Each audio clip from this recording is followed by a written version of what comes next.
can do is say,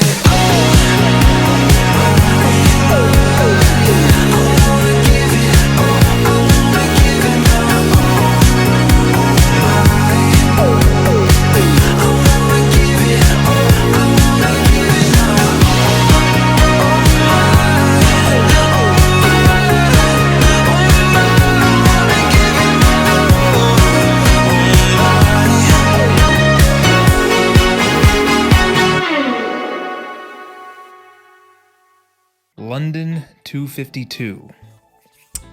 Same time goal as last year, just a different course, in a different country, in a different time zone. And I'm once again training in the winter time with what seems to be more difficult conditions to run it.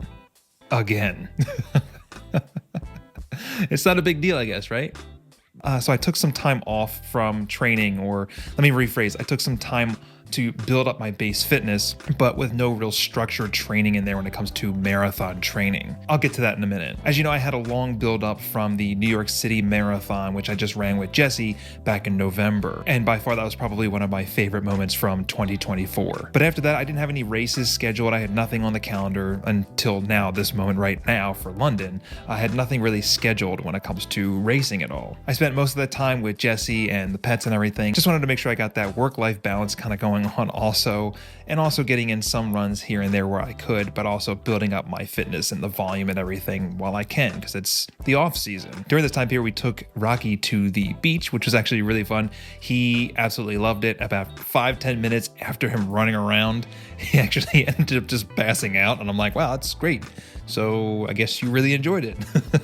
But he had a great time there, which was really nice. We also went to pick out and cut down our very first Christmas tree. Now, we've actually done this beforehand when it comes to picking out a Christmas tree. We've never actually cut one down, like a live one ourselves. So this was our first time doing that. So today is a good day to cut down a tree. We're here at a farm to pick up a tree. First time cutting down a tree. So we have quite a few to pick from. I think we're gonna go with Fraser fir. I don't know. Jesse's over there somewhere. Apparently this Christmas, I have to earn this tree and cut it down. Have to earn it. Oh, there's an express line. No shake, no drill, no wrap. I don't know what that means. I don't know what that means. Usually there's a long line. Oh. Usually there's a long, look at this line. It's a long line. We really do have to work for this tree. We have to go up this hill here. Just when I thought I don't have to do any more hills when it comes to any kind of walking or working out, I have to do another hill carrying this cart here for a tree. Is that a full tree? Is that a full tree? Fuller? That's a nice looking tree. Wide. It's wide. 2 hours later. Man. Okay.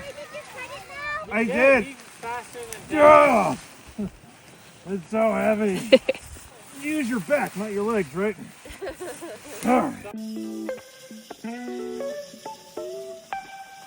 We've also been working on some pretty intense puzzling. That's one of the things we usually try to do either on a weekend or during a long holiday break. We try to do some puzzles. Also have this really cool puzzling board. It's like a stand kind of thing, has a felt surface on there too, kind of lifts up, also has some storage on the side when it comes to drawers, which is actually really nice and really convenient. Yeah, it's been pretty chill the past several months. It's been great trying to get back into another training cycle. Don't get me wrong, I love being in the off season, but being in a training cycle is just a little bit different mindset. I kind of actually enjoy being in that kind of like mental like state when it comes to training for something. I don't know, it's just something that I'm kind of really into.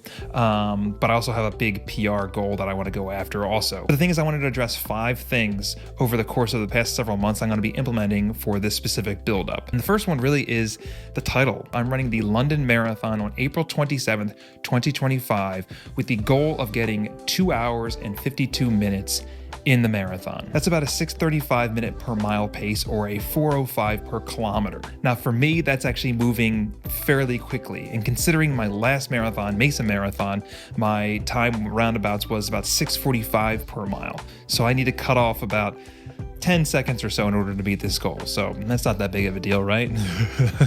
Now, I think that over the past year or so, I've built up my base fitness for quite a bit. And I feel like this goal is actually really achievable for me, which leads me to number 2, my base fitness. Now, according to my Coros watch, which I feel like you should always be taking that kind of like with a grain of salt, according to my Coros watch and all the Coros ecosystem and everything, it has me sitting at a 2:54.24 at this current moment. And that's a predicted marathon time. And this is also at the very start of my training cycle. So I like to think that there's a little bit of time to build up a little bit in order to get to the 2:52 time period. Over the past several months, I've been increasing my base or my weekly volume quite a bit.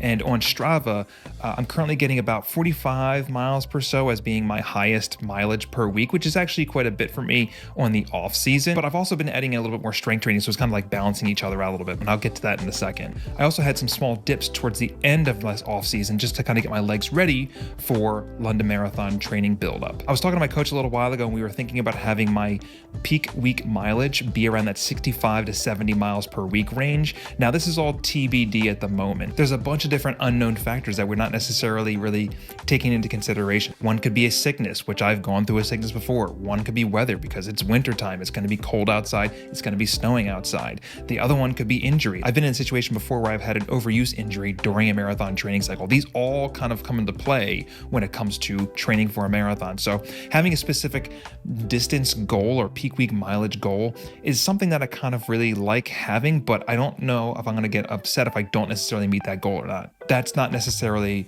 the main focus of this training cycle. The main focus of the training cycle is to get me to a point where I can reach that 2 hours and 52 minutes in the marathon. I also think it's great to have someone help you out along the way when it comes to coaching. They can actually kind of adjust things on a daily or weekly basis to kind of help you reach your goals when you need to and switch things around every once in a while. And I was also talking to my coach too, and she had mentioned a lot of my workouts are going to be coming harder and they're going to be a little longer as well, just because I'm trying to increase my volume at the same time period. So it's kind of like a little bit of a different training schedule or structure when it comes to this specific training block. We're going to train earlier, harder, and longer. Now, the next thing is strength training. This is something I actually wanted to incorporate more of, especially during the off season, but mainly during like the beginning stages of the London Marathon buildup. And I've actually been working on adding in some strength training 2 or 3 days per week during the off season. Although the past couple of weeks, I've kind of like fell off that wagon a little bit just because of the holidays and things were getting a little crazy. So I think that kind of went by the wayside a little bit. I did get some body weight exercises in, but I wasn't lifting as heavy as I would like to have during the last couple of weeks just because of the holiday season. But I'm also adding it back in, which is actually really nice. It's kind of like slowly building me back up to actually getting into the movements, getting into the weights again, just a little bit.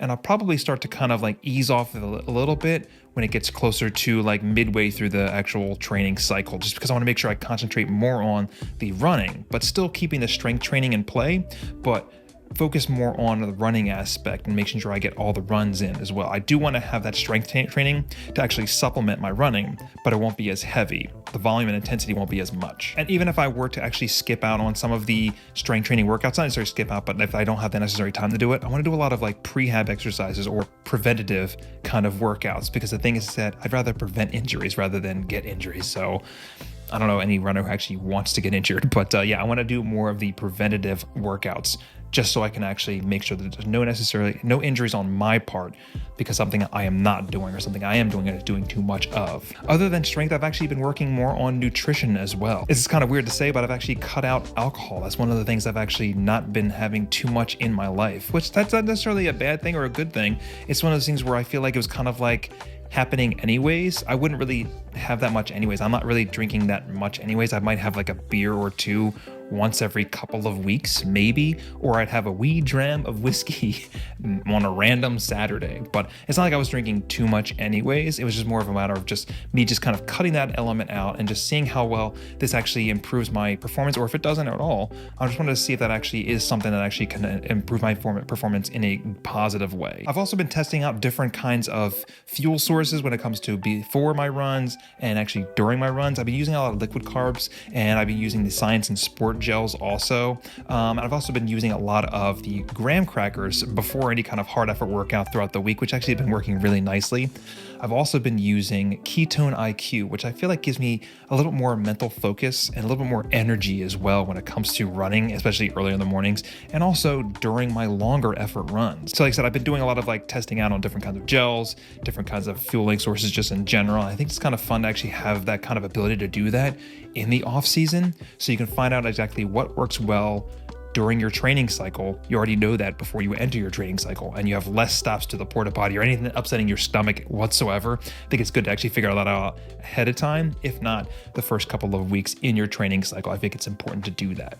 And the last thing I want to talk about is upcoming races. I've actually signed up for 2 races in 2025. One of them is a half marathon that I'm doing in March. I think it's great to actually have those kinds of tune-up races during a training cycle to see exactly where your fitness level is currently going into your marathon. One of the other races that I'm actually going to be doing is my first ultra marathon, something I just signed up for. I'm really excited about that specific one.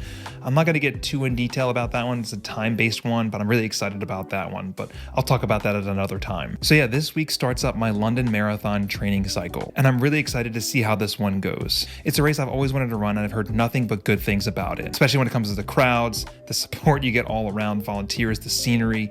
Everything just seems really amazing, and it's a fast and flat course. If you want to follow my journey on my socials, here I am. This is Core the Herbivore on Instagram, and the same thing on TikTok as well. And I'm also Corey on Strava. Here's all the details over on this side over here. But other than that, there's only one thing left to do.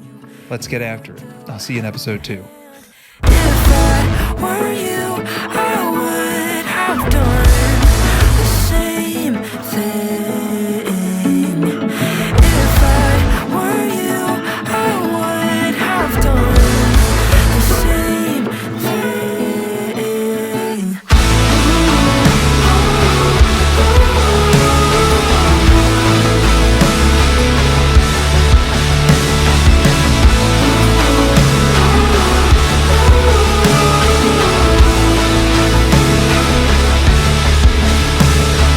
Predestined genetics, it's not fate, said it. Weekly doc appointments, becoming an annoyance. You wanna go live your life,